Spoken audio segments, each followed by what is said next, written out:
Дуб и ветер. Возмутился молодой дуб. Что это ты, ветер, покоя мне не даешь? Все дуешь и дуешь, траву только гладишь, прихорашиваешь, а на мне вон уже сколько веток обломал. Глупый, это же для твоей пользы, прокряхтел старый дуб. Для моей? Возмутился молодой дуб, думая, что старик уже выжил из ума. А тот, как ни в чем не бывало, пояснил. Эх, молодость, молодость, ветер тебя раскачивает, и твои корни все крепче уходят в землю. Скоро он и меня, чтобы тебе больше солнца было, повалит. И тогда поблагодарил молодой дуб ветер и пожалел, что не сможет отодвинуться в сторону, чтобы не нужно было валить этот старый и мудрый дуб.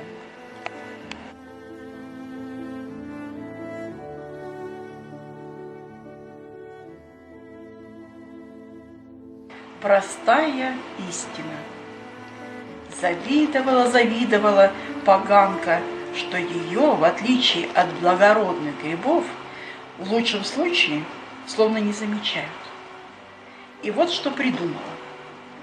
Это все потому, что я маленькая и невзрачная. Вот вырасту большой и красивой, всем отомщу.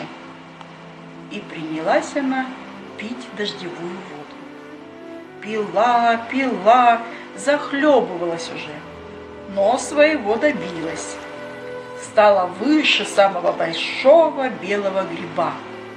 Потом намазала ржавчиной от консервной банки шляпку, сделав ее краснее, чем у самого красного подосиновика, да еще и белыми пятнышками для пущей красоты разукрасила. И что же? Пришли в лес грибники. Собирают боровики, подосиновики, подберезовики. А как бывшую поганку увидели, то удивились. Смотрите, какой мухомор! Давайте его поскорее затопчем, чтобы кто из новичков его за благородный гриб не принял.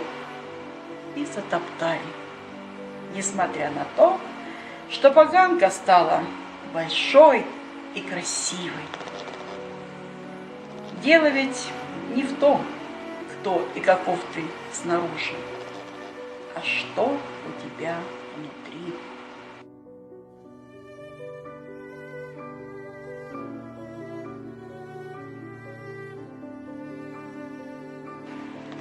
Рыжий заяц.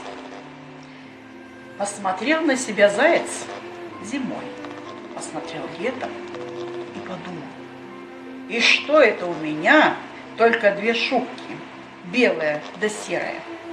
Пошью-ка я себе рыжую, как у лисы. Во-первых, красиво, а во-вторых, остальные зайцы меня станут бояться, и вся морковь в огороде будет моя. Сказано, сделано. Пошел заяц в новую шубу и вышел в ней на прогулку. Увидела его издалека лиса и обрадовалась. Подумала, что это знакомая кумушка из другого леса пожаловала. Вот будет у кого последние заграничные новости узнать, да своими поделиться. А как поняла, что это заяц, то еще больше обрадовалась, потому что с утра еще не обедала. Только самому зайцу тогда стало совсем не до радости. На силу лапы унес, ведь жить всегда больше, чем есть хочется. Лисе только облизнуться и осталось. А заяц с тех пор и думать не смел поменять что-нибудь из того, что даровал ему сам Господь.